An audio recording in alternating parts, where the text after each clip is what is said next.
Hello, ഹെക്മയിലോടുന്ന YouTube ചാനലിലേക്ക് എല്ലാവർക്കും സ്വാഗതം. ഞാൻ ബെൻസി.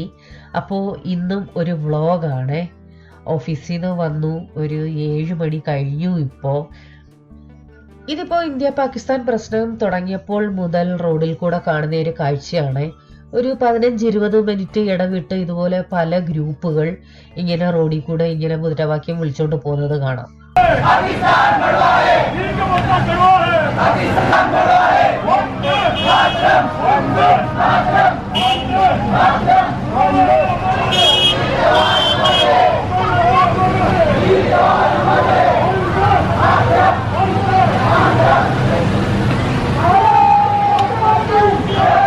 അപ്പോൾ എന്നത്തെയും പോലെ നമ്മുടെ ഫ്ലാറ്റിന്റെ മുമ്പിൽ നിന്നുള്ള മാർക്കറ്റിൽ നിന്ന് തന്നെ തുടങ്ങാം. പലരും കാണാൻ ആഗ്രഹിക്കുന്ന കാഴ്ചയാണിത്. ഒരു കൈതച്ചക്ക കണ്ടോ, ചെത്തി ഇങ്ങനെ കുത്തനെ നിർത്തിയിരിക്കുന്നത്. ഇത് ഫ്രൂട്ട്സുകാരൻ തൊട്ട് മുമ്പിൽ ഇരിക്കുന്നത്. ഒരുവിധപ്പെട്ട എല്ലാ ഫ്രൂട്ട്സുകളും ഈ പുള്ളിക്കാരൻ്റെ കയ്യിലുണ്ട്.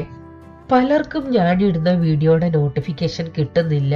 ഞാൻ ഒന്നുകൂടി പറയാം, നിങ്ങൾ സബ്സ്ക്രൈബ് ചെയ്തിട്ട് അതിൻ്റെ തൊട്ടപ്പുറത്തൊരു ബെൽ ബട്ടൺ ഉണ്ട്, അത് പ്രസ് ചെയ്താൽ ഞാൻ എപ്പോൾ വീഡിയോ ഇട്ടാലും നിങ്ങൾക്കതിൻ്റെ നോട്ടിഫിക്കേഷൻ കിട്ടുമേ. അപ്പോൾ നിങ്ങൾ എല്ലാവരും എൻ്റെ അടുത്ത് പറയുന്നതാണ്, എല്ലാ വ്ളോഗിലും മാർക്കറ്റിൻ്റെ കുറച്ച് കാഴ്ചകൾ കാണിക്കണേ, ഫ്രഷ് വെജിറ്റബിൾസ് ഒക്കെ കാണുമ്പോൾ മനസ്സിന് ഭയങ്കര സന്തോഷമാണെന്ന്. അതുകൊണ്ടാണ് ഞാൻ കഴിവതും ഓരോ വ്ളോഗിലും കുറച്ച് ഭാഗങ്ങളെങ്കിലും അത് കാണിക്കാൻ ശ്രമിക്കുന്നത്. ഇപ്പോൾ ഈ സവാളയുള്ളി ഉണ്ടല്ലോ, അത് 1.5 കിലോ 10 രൂപയ്ക്കാണ് കൊടുക്കുന്നത്. ഞാനും മേടിച്ചു. നല്ല ഉള്ളിയാണ്, അത്യാവശ്യം നല്ല വലിപ്പമുണ്ട്, നല്ല ഉണങ്ങിയ ഉള്ളിയാ. അപ്പോൾ ഇതേതാണ് സ്ഥലം എന്ന് ചിന്തിക്കുന്ന പുതിയ എൻ്റെ കൂട്ടുകാർ ആരെങ്കിലും ഉണ്ടെങ്കിൽ, ഇത് ബോംബെയിലാണ്. ബോംബെയിൽ നിന്നാണ് ഞാൻ ഈ വ്ളോഗ് ചെയ്യുന്നത്.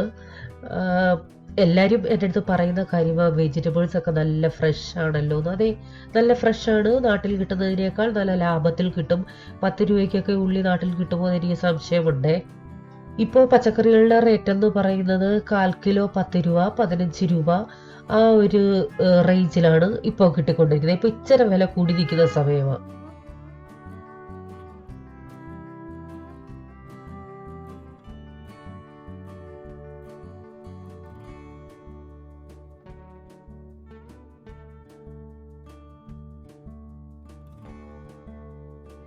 ഈ ഇലകളൊക്കെ വിൽക്കുന്നതിൻ്റെ തൊട്ട് പുറകിൽ വേറെ ഒരു സംഭവമുണ്ട്, ഞാൻ കാണിക്കാം. ഒരുപക്ഷെ കേരളത്തിന് പുറത്തുള്ള പലരും ഇഷ്ടപ്പെടുന്ന ഒരു സംഭവമാണ്. നേണ്ട കണ്ടു ഒരാൾ നിന്ന് കഴിക്കുന്നത് പാനിപൂരി. എനിക്കിവിടെ വന്നപ്പോൾ ആദ്യം ഇതൊന്നും ഇഷ്ടമല്ലായിരുന്നു. ഞാൻ ഇങ്ങനെ പുറത്ത് തട്ടുകട പോലുള്ള കടകളിൽ നിന്നും ഒന്നും കഴിക്കില്ലായിരുന്നു. പക്ഷെ ഈ പാനിപൂരി ഇടയ്ക്ക് കഴിച്ചു തുടങ്ങിയതിൽ പിന്നെ എനിക്ക് ഭയങ്കര ഇഷ്ടമാണിത്. ഇതുവരെ കഴിച്ചിട്ടില്ലാത്ത ആരെങ്കിലും ഉണ്ടെങ്കിൽ നാട്ടിലുള്ളവർക്കൊക്കെ ഇതൊരു പക്ഷേ അറിയണമെന്നില്ല. ഒരു സംഭവമാണിത്. ഭയങ്കര ടേസ്റ്റിയാണ് സംഭവം.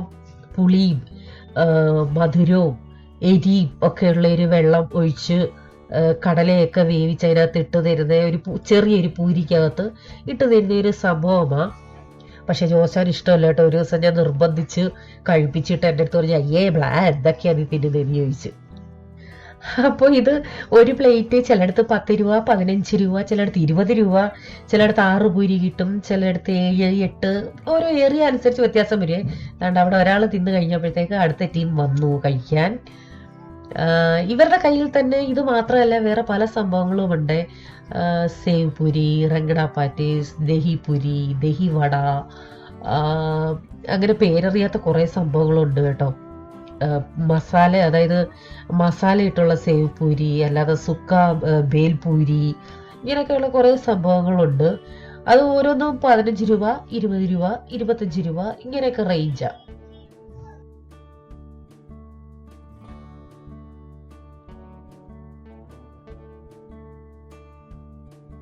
എനിക്കിത് ഇഷ്ടമാണ് എന്നും പറഞ്ഞ് എന്നും ഒന്നും കഴിക്കാറില്ലേ. 1-2 മാസം കൂടുമ്പം ഒരു പ്രാവശ്യം, അത്രയൊക്കെ ഉള്ളൂ. അപ്പോൾ ഈ റോഡിന്റെ മേല് തൊട്ട് താഴെ വരെ ഇങ്ങനെ കച്ചവടക്കാരാണ്. പച്ചക്കറിക്കാരുണ്ട്, തുണി വിൽക്കുന്നവരുണ്ട്, പാത്രങ്ങൾ വിൽക്കുന്നവരുണ്ട്, ഫ്രൂട്ട്സ് വിൽക്കുന്നവരുണ്ട്, ചപ്പല് വിൽക്കുന്നവരുണ്ട്, എല്ലാ ടൈപ്പിലുള്ള ആൾക്കാരും ഉണ്ട്. ഞാൻ പലപ്പോഴും വിചാരിക്കും, ക്യാമറ എടുത്തുകൊണ്ട് പോയി ഇത് മൊത്തത്തിൽ ഇങ്ങനെ നിങ്ങളെ ഒന്ന് കാണിക്കണമെന്ന്. പക്ഷേ ഇതുവരെ എനിക്ക് അതിനുള്ളൊരു കോൺഫിഡൻസ് കിട്ടിയിട്ടില്ല. സത്യം പറഞ്ഞാൽ ഒരു നാണക്കേടെന്ന് തന്നെ പറയാം. എല്ലാവരും നമ്മളെ തന്നെ നോക്കുമ്പോൾ ഒരു വല്ലാതെയാണ് വ്ളോഗിങ് ചെയ്യാനൊക്കെ ആയിട്ട്. അപ്പോൾ ഇതുവരെ അതിൽ ഞാൻ പെർഫെക്റ്റ് ആയിട്ടില്ല. ഒരു നാണം മാറി കിട്ടിയെങ്കിലേ നമുക്ക് ക്യാമറയും കൊണ്ട് പബ്ലിക്കിൻ്റെ മുമ്പിൽ ഇറങ്ങി ഇങ്ങനെയൊക്കെ ഷൂട്ട് ചെയ്യാനും പറയാനും ഒക്കെ പറ്റത്തുള്ളൂ. അപ്പോൾ അതിന് സത്യം പറഞ്ഞാൽ വ്ളോഗേഴ്സിനെ സമ്മതിക്കണം. അപ്പം നമ്മുടെ പാനിപ്പൂരിയുടെ അവിടെ അടുത്ത ടീമും വന്നു. ഒരു ടീം പോകാറായപ്പോഴത്തേക്ക് അടുത്ത ആളുകളും എത്തി. ഫുൾ ബിസിയാണ് ഇവിടെ. ഒരു 4:30 ആകുമ്പോഴേക്ക് വരുന്നതാണ് ഇവിടെ. ഈ 4:30 ആകുമ്പോഴാണ് ഇത് ഓപ്പൺ ആവുന്നത്. അത് കഴിയുമ്പോൾ ഒരു 10:30 വരെ ഫുൾ ബിസിയാണ്. ഇത് മാത്രമല്ല, അതിൻ്റെ ഫ്രണ്ടിലും വേറെ പലത് ഓർഡർ ചെയ്തിട്ട് നിൽക്കുന്നവരുണ്ട്. ഇവരെല്ലാം ഈ ഒറ്റ ഒരാളാണ് മാനേജ് ചെയ്യുന്നത്. അപ്പോൾ ഇനി ഇവിടെ നിന്നാൽ പറ്റത്തില്ല. ഓഫീസിൽ പോയിട്ട് വന്നതേ ഉള്ളൂ. ഇനി വൈകിട്ടത്തെ കുറേ പണികൾ ബാക്കിയുണ്ട്. ഞാൻ ഈ നോർമലായിട്ടുള്ള എല്ലാ വീട്ടിലുള്ള പണികളാണല്ലോ, തുണി കഴുവക്കം, പാത്രം കഴുവക്കം, തൂത്തുവാരക്കം, തുടപ്പ്, ഇതൊന്നും ഞാൻ വ്ളോഗിൽ കാണിക്കുന്നില്ല. ഞാൻ എന്തൊക്കെയാണ് കുക്ക് ചെയ്യുന്നതെന്നുള്ളതാണ് കാണിക്കുന്നത് മെയിനായിട്ട്. അപ്പോൾ നമുക്ക് കിച്ചണിലോട്ട് പോകാം. എല്ലാ ചെടികളും നല്ലതുപോലെ വളർന്നു വരുന്നുണ്ട്. എൻ്റെ മുളക് തൈ വേറെയും പൂക്കൾ വരുന്നുണ്ട്. ഒത്തിരി സന്തോഷമുണ്ട്. അതിൻ്റെ അപ്ഡേറ്റ് ഞാൻ ഓരോന്നോരോന്നായിട്ട് കാണിക്കാം. അപ്പോൾ നമുക്ക് അടുക്കളയിലോട്ട് പോവാം. അപ്പോൾ ആദ്യം തന്നെ നമുക്കൊരു ചിക്കു ഷേക്ക് ഉണ്ടാക്കാം. ഞാൻ കുറേ ദിവസങ്ങൾക്ക് മുമ്പ് നമ്മുടെ കമ്മ്യൂണിറ്റി ടാബിൽ ഷെയർ ചെയ്തായിരുന്നു. ഞാൻ ചിക്കു ഷേക്കിന്റെ വീഡിയോ എടുത്തു. ലാസ്റ്റ് പാർട്ട് അതിൽ വന്നില്ല എന്ന്. അതിനുശേഷം ഞാൻ ഉടൻ തന്നെ ഇടാമെന്ന് പറഞ്ഞു. പക്ഷേ എനിക്ക് ചിക്കു കിട്ടിയില്ല. ഇന്നലെയാണ് എനിക്ക് ചിക്കു കിട്ടിയത്. ചിക്കു എന്ന് പറയുന്നത് സപ്പോട്ട. വളരെ സിമ്പിളാണ്, ടേസ്റ്റിയാണ്, കുട്ടികൾക്കൊക്കെ ഇഷ്ടപ്പെടും. ഇതിന് അളവ് നമുക്ക് ഇഷ്ടമുള്ളതുപോലെ എടുക്കാം. 1 ഗ്ലാസ് ഷേക്കാണ് ഉണ്ടാക്കുന്നതെങ്കിൽ കുറഞ്ഞതൊരു 4-5 ചിക്കുവെങ്കിലും ഉണ്ടെങ്കിൽ നമുക്ക് നല്ല കട്ടിയായിട്ട് ചോക്ലേറ്റിന്റെ ടേസ്റ്റിൽ കിട്ടും. ഞാനിപ്പോൾ ഇവിടെ 6 ചിക്കു എടുത്തിട്ടുണ്ട്. ആദ്യം നമുക്ക് ഇതിന്റെ തൊലി കളഞ്ഞ് ചെറിയ കഷ്ണങ്ങളാക്കാം. അകത്തൊരു അരിയും കാണും, അതും മാറ്റണം. കഷ്ണങ്ങളാക്കിയ ശേഷം ഇത് മിക്സിയുടെ വലിയ ജാർ തന്നെ എടുക്കാം. അതിലേക്ക് ഇട്ടിട്ട് മധുരം വേണമെങ്കിൽ പഞ്ചസാര ഇടാം. അതിനുശേഷം പാല് ചേർക്കാം. നിങ്ങൾക്ക് 1/4 ഗ്ലാസ് പാല്, 1/4 ഗ്ലാസ് വെള്ളം, അല്ല എന്നുണ്ടെങ്കിൽ വെള്ളം ഇച്ചിരി കൂടെ കൂട്ടാം. പക്ഷേ വെള്ളം കൂട്ടിയാൽ നമുക്ക് നല്ല ടേസ്റ്റ് കിട്ടില്ല. തനി പാലിൽ തന്നെ ഉണ്ടാക്കുകയാണെങ്കിൽ നല്ല ടേസ്റ്റ് കിട്ടും. നല്ല ചോക്ലേറ്റിന്റെ ടേസ്റ്റ് ആയിരിക്കും. അതൊന്ന് ഓർമ്മയിൽ വെച്ചാൽ മാത്രം മതി. അത് മാത്രമല്ല, പാല് മാത്രം പോരാ, വെള്ളം കൊണ്ട് ചേർക്കാം, കുഴപ്പമില്ല. അപ്പൊ ഞാനിപ്പോ ഇവിടെ ലേശേ വെള്ളം ചേർക്കുന്നുള്ളൂ. ബാക്കി പാലിൽ തന്നെയാണ് ഇത് ഉണ്ടാക്കുന്നത്. നിങ്ങൾക്ക് വേണമെന്നുണ്ടെങ്കിൽ ഇതിനകത്ത് അണ്ടിപ്പരിപ്പ് ഇടാം, ബദാം ഇടാം, ഏലക്ക വേണമെങ്കിൽ ചേർക്കാം. പിന്നെ ഇതിൽ പഴം വേണമെങ്കിൽ ഇടാം. നമുക്ക് ഇഷ്ടമുള്ള രീതിയിൽ ഇത് നമുക്ക് ഉണ്ടാക്കിയെടുക്കാൻ സാധിക്കും. മിക്സിക്കകത്ത് നന്നായിട്ട് അടിച്ചെടുക്കുക. ഇത്രയേ ഉള്ളൂ സംഭവം. അപ്പോൾ നമ്മുടെ ടേസ്റ്റി ആയിട്ടുള്ള ചിക്കു ഷേക്ക് റെഡി ആയിട്ടുണ്ട്.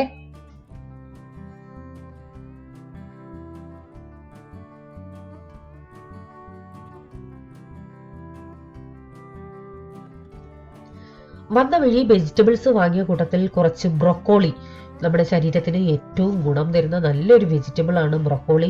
ഇതിന്റെ ഗുണങ്ങളെ പറ്റിയൊക്കെ പണ്ട് ഞാൻ വീഡിയോയിൽ പറഞ്ഞിട്ടുണ്ട്. ഇപ്പോൾ അതിന്റെ സീസൺ ആണ്. അപ്പോൾ ഒരാടെ കയ്യിൽ ഇതുള്ളായിരുന്നു, അതുകൊണ്ട് ഞാൻ വാങ്ങിച്ചു. കുറച്ച് കൂടുതൽ മേടിച്ചിട്ടുണ്ട്.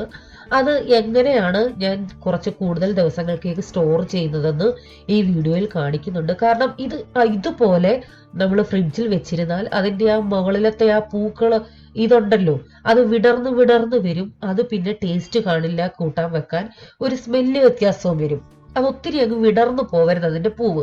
അതാണ് അതിന്റെ കണക്ക്. അപ്പോൾ കുറെ കൂടുതൽ ദിവസത്തേക്ക് ഇതെങ്ങനെയാണ് ഫ്രിഡ്ജിൽ സൂക്ഷിക്കുന്നതെന്ന് ഞാൻ ചെയ്യുന്ന മെത്തേഡ് കാണിക്കാം. പിന്നെ ഇത് കണ്ടിട്ട് ആരെങ്കിലും ഇത് ശരീരത്തിന് കേടാണ്, ഇങ്ങനെയൊക്കെ ചെയ്യാൻ പാടുണ്ടോ, വെജിറ്റബിൾസിന്റെ ഗുണേ പോകുമല്ലേ എന്നൊക്കെ ചോദിച്ചാല് ദയവ് ചെയ്ത് നിങ്ങൾ ഇത് ചെയ്യരുതേ.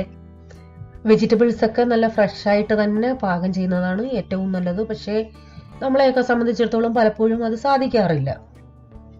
ഞാനിവിടെ സാധാ വെള്ളമാണ് എടുത്തിരിക്കുന്നത്. എന്നിട്ട് അതിന്റെ നമ്മുടെ ബ്രൊക്കോളി ഇതളിതളായിട്ട്, അതായത് കോളിഫ്ലവറിന്റെ കൂട്ട് സെയിം ഇതളിതളായിട്ട് അടർത്തിയിടാം. ഇതിന്റെ അടിയിലെ കട്ടിയുള്ള ഭാഗം നമുക്ക് വേണ്ട, സോഫ്റ്റ് ആയിട്ടുള്ളിടം മതി. അതായത് നമ്മൾ കട്ട് ചെയ്ത് നോക്കുമ്പോൾ ഒത്തിരി കട്ടിയാണെങ്കിൽ ആ മൂട് ഭാഗം നമുക്ക് വേണ്ട. ഇത്തിരി കട്ടി കുറവാണെന്നുണ്ടെങ്കിൽ അത് നമുക്ക് എടുക്കാം, കുഴപ്പമില്ല. എന്നിട്ട് ഇതുപോലെ ഇതളിതളായിട്ട് നമുക്ക് വെള്ളത്തിൽ അടർത്തിയിടാം.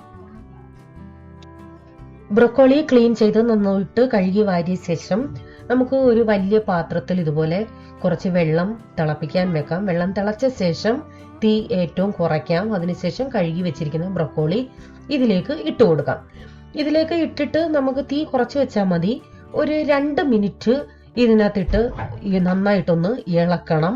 അതിനുശേഷം നമുക്ക് തീ മൊത്തത്തിൽ ഓഫ് ചെയ്തിട്ട് വീണ്ടും ഒരു 2 മിനിറ്റ് അടച്ചു വെക്കാം. ആ തിളച്ച വെള്ളത്തിന്റെ ചൂടും കൊണ്ട് അത് ഒരു അരഭാഗം വെന്തോളും.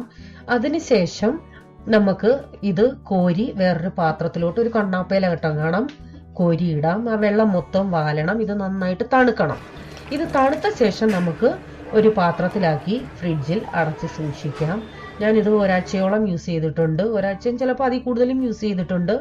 ഇത് ആവശ്യമുള്ളപ്പം കുറേശ്ശെ എടുത്ത് മെഴുക്കുവരട്ടിയോ കറിയോ, ഞാൻ കൂടുതലും ചെയ്യുന്നത് സിമ്പിളായിട്ടൊന്ന് ആവി കയറ്റി മെഴുക്കുവരട്ടി ടൈപ്പ്, അല്ലെങ്കിൽ ഒന്ന് ആവി കയറ്റി സലാഡിലൊക്കെ ഇട്ടാണ് കൂടുതലും കഴിക്കുന്നത്. അപ്പൊ നിങ്ങൾക്ക് എങ്ങനെ യൂസ് ചെയ്യണമെന്ന് വെച്ചാൽ അങ്ങനെ യൂസ് ചെയ്യാം. നന്നായിട്ട് തണുത്ത ശേഷം മാത്രമേ ഒരു പാത്രത്തിലാക്കി നന്നായിട്ട് അടച്ച് ഫ്രിഡ്ജിലാക്കി വെക്കാവൂ. ഓഫീസിൽ നിന്ന് വന്നപ്പോൾ തന്നെ അരി അടപ്പയിട്ടിരുന്നു. അതിപ്പോ നന്നായിട്ട് വെന്ത് പരുവമായി, വാർക്കാൻ പരുവമായി.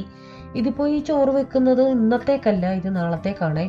ഇനി എന്തെങ്കിലും കറിയും വെക്കണം, അതും നാളത്തേക്കാ. രാത്രിയിലത്തേക്ക് വേറെ എന്തെങ്കിലും ഉണ്ടാക്കിയേ പറ്റത്തുള്ളൂ. ആർക്കും ചോറ് വേണ്ട.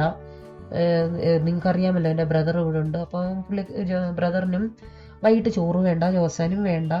അപ്പോൾ അത് വേറെ എന്തെങ്കിലും ഉണ്ടാക്കണം. അപ്പോൾ ഞാൻ ചോറും കറി നാളത്തേക്ക് ഇപ്പോൾ വെക്കാൻ കാരണം ഈ വ്ളോഗ് എനിക്ക് നാളെ രാവിലെ എഡിറ്റ് ചെയ്യാനിരിക്കണം. എങ്കിലേ ഒരു 1-2 ദിവസം കൊണ്ട് എഡിറ്റ് കംപ്ലീറ്റ് ആകത്തുള്ളൂ. കുറേശ്ശെ ചെയ്തിട്ട്. കറി വെക്കാൻ സിമ്പിളായിട്ടൊരു മത്തങ്ങ കറിയാണ് വെക്കുന്നത്. ഞാൻ ഇതിൻ്റെ വീഡിയോ ഓൾറെഡി ഇട്ടിട്ടുണ്ട്. മത്തങ്ങയിൽ പലരും പയറിട്ട് വെക്കാറുണ്ട്. ഞാനിപ്പോൾ പ്ലെയിൻ മത്തങ്ങ കറിയാണ് വെക്കുന്നത്. അതിലേക്ക് കുറച്ച് കറിവേപ്പിലയും ഒരു 1/2 ഗ്ലാസ് വെള്ളവും ഒഴിച്ച് ആദ്യം കുക്കറിലൊന്ന് വേവിച്ചെടുക്കും. നിങ്ങൾക്ക് വേണമെന്നുണ്ടെങ്കിൽ ഇതിൽ പച്ചമുളകും ഇടാം. ഞാനിപ്പോൾ പച്ചമുളക് അരയ്ക്കാനേ എടുക്കുന്നുള്ളൂ. ഇത് കുക്കറിനകത്ത് വേവിച്ച ശേഷം ഞാൻ വേറൊരു പാത്രത്തിലോട്ട് മാറ്റിയിട്ട് അതിനകത്ത് നിങ്ങളെ കാണിക്കാം. അരപ്പിനായിട്ട് എടുത്തിരിക്കുന്നത് തേങ്ങ, പച്ചമുളക് 2 എടുത്തിട്ടുണ്ട്. അത് നിങ്ങളുടെ ഏരിയ അനുസരിച്ച് എടുക്കാം.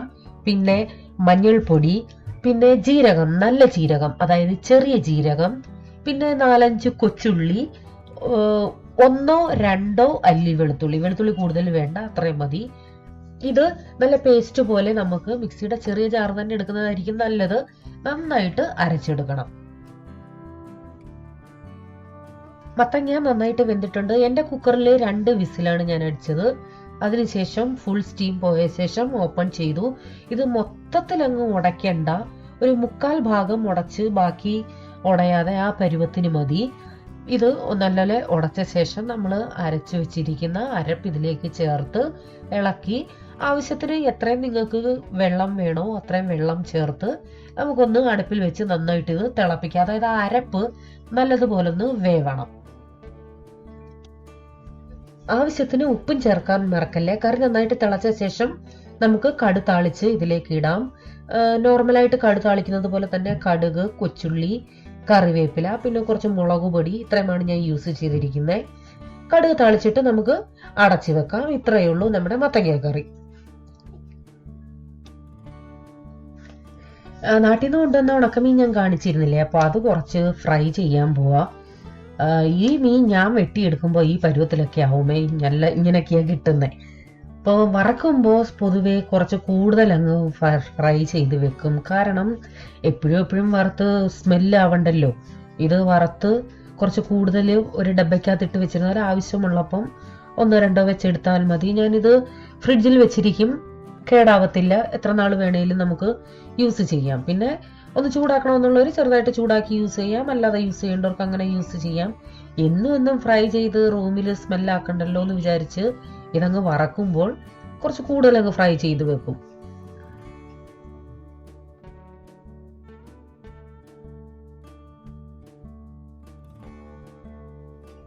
ഞാൻ കഴിഞ്ഞ വ്ളോഗിൽ ഇൻസ്റ്റന്റ് ആയിട്ട് അരിപ്പുട്ട് ഉണ്ടാക്കിയെന്ന് പറഞ്ഞപ്പോൾ കുറെ പേര് എൻ്റെ അടുത്ത് പറഞ്ഞു അതിന്റെ റെസിപ്പി ഒന്ന് ഷെയർ ചെയ്യണേന്ന്. വളരെ ഈസിയാണ്. ഇത് ഒരു 4 മണിക്കൂർ കുതിർന്ന പച്ചരിയാണ്. അതായത് ഇഡലി ദോശയൊക്കെ ഉണ്ടാക്കുന്ന അരി, അതാണ് പച്ചരി എന്ന് പറയുന്നത്. ഇത് കുതിർന്ന ശേഷം ഞാനൊരു കണ്ണോപ്പയിൽ വെള്ളം വാലാൻ വേണ്ടി മാറ്റി വെച്ചു.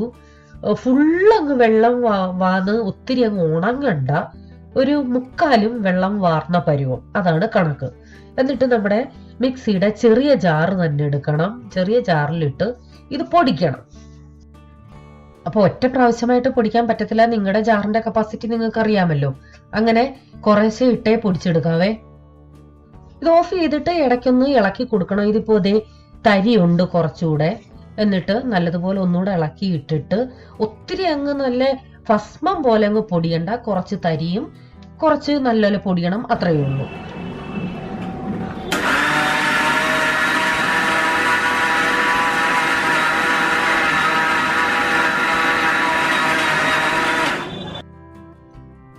ഇത് ഒറ്റയടിക്ക് ഇട്ടങ്ങ് കറക്കി എടുക്കരുത്, കണ്ടിന്യൂസ് ഇട്ടങ്ങ് അടിച്ചെടുക്കരുത്. ഇടയ്ക്ക് ഓപ്പൺ ചെയ്ത് ഇതുപോലെ ഇളക്കി കൊടുത്ത് വേണം, 2-3 പ്രാവശ്യമായിട്ട് വേണം നമ്മൾ ഒരു പ്രാവശ്യം ഇട്ടത് പൊടിച്ചെടുക്കാനായിട്ട്. ഇത് നമ്മൾ ഇനി അരിപ്പയിൽ വെച്ച് അരിക്കത്തില്ല, അതുപോലെ പൊടി വറക്കത്തുമില്ല. അതുകൊണ്ടാണ് നമ്മൾ ഇൻസ്റ്റന്റ് പുട്ടെന്ന് പറയുന്നത്. ഇതിപ്പോ കുറച്ചുകൂടെ തരിയുണ്ട്, ഒന്നുകൂടെ അടച്ചു വെച്ചിട്ട് നല്ലതുപോലെ ഒന്ന് പൊടിച്ചെടുക്കണം. ഇപ്പൊ ഇത് കറക്റ്റ് പരുവമായി നമുക്ക് ഒരു പാത്രത്തിലോട്ട് മാറ്റാം. ബാക്കിയുള്ളതും ഇതുപോലെ പൊടിച്ചെടുക്കാം. എല്ലാം പൊടിച്ചെടുത്തിട്ടുണ്ട്.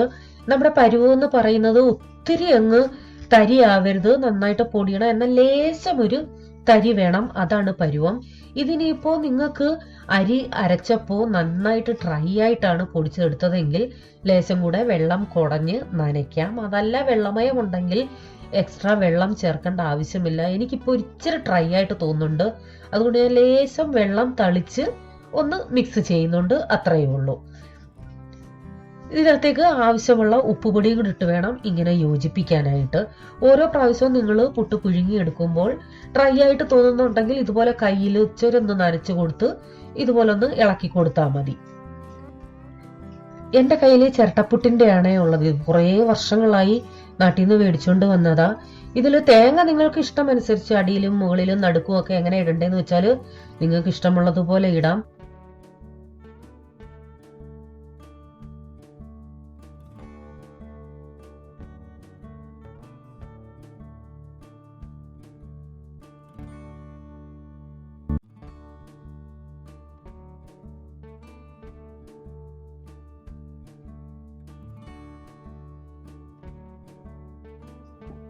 ചിരട്ടപ്പുട്ടിന്റെ പാത്രം കുക്കറിൽ വെച്ചാണ് ആവി കയറ്റി വേവിച്ചെടുക്കുന്നത്. ഏത് പുട്ടായാലും ഉണ്ടാക്കുമ്പോൾ ആവി വന്നാൽ ഉടൻ തന്നെ എടുക്കരുത്. നിങ്ങൾക്ക് കാണുന്നുണ്ടോ ആവി വരുന്നേ? ഒരു 3-4 മിനിറ്റിന് ശേഷമേ എടുക്കാവൂ. ആ പുട്ടിന്റെ നല്ല മണം വരും, അന്നേരെ ഇതെടുക്കാവൂ. ഇതിപ്പോ ആവി വന്നിട്ട് ഒരു 2-3 മിനിറ്റ് കഴിഞ്ഞു, നന്നായിട്ട് വെന്ത മണം വരുന്നുണ്ട്. നമുക്കിനി ഇത് മാറ്റാം.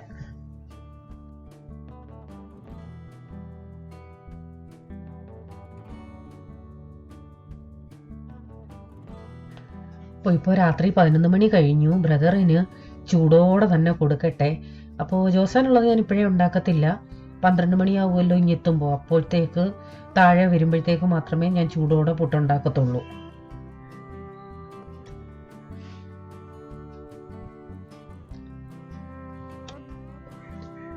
അപ്പോൾ ഇന്നത്തെ മെയിനായിട്ടുള്ള ജോലികളൊക്കെ കഴിഞ്ഞു. ഇനിയിപ്പോൾ കിച്ചൺ ക്ലീൻ ചെയ്യണം, പാത്രങ്ങൾ കുറേ കഴുകാനുണ്ട്, അതൊക്കെ ചെയ്യണം. നോർമലായിട്ടുള്ള കുറേ പണികളുണ്ട്.